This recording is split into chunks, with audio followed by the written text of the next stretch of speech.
Sur le haut d'un talus, dans un creux de route, là où nous ne voyons rien, Florence la cueilleuse repère bien des trésors d'hiver. Un peu de brocoli, de la mauve, du chardon, c'est bon ça.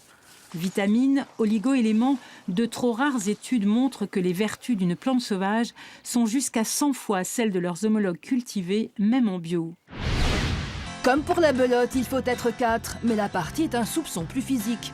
Le padel se joue sur un court plus petit qu'un court de tennis, mais plus grand que celui d'une salle de squash. En revanche, ici pas de parquet, mais un gazon synthétique, une aubaine pour les articulations. Le comte, mon fils, en sont effectivement fans. Dans la région, on compte une douzaine de clubs. Si la France réussit à obtenir les JO, elle pourrait en faire une discipline olympique. C'est l'aboutissement de 2 ans et demi de travail.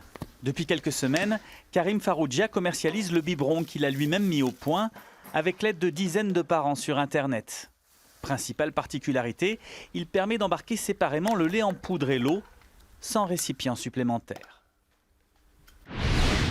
Voilà 32 ans qu'il a choisi le côté obscur.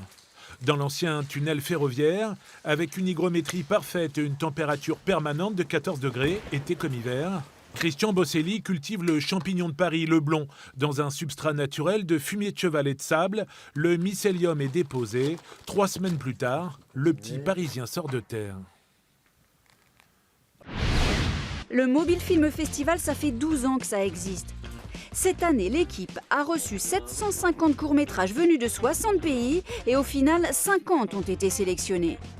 La règle du jeu, pas plus d'1 minute et des images filmées avec un téléphone. Un festival sans projection en salle et pourtant 17 millions de vues sur le net lors de la dernière édition. Le jury, présidé par la réalisatrice Emmanuelle Berco, remettra ses prix le 28 février prochain. Je suis fier de toi. Pour Jadi Khan, chaque exploration est l'occasion d'une invention.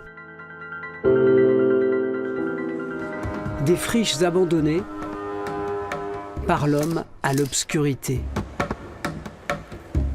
Jadi Khan sculpte les ténèbres.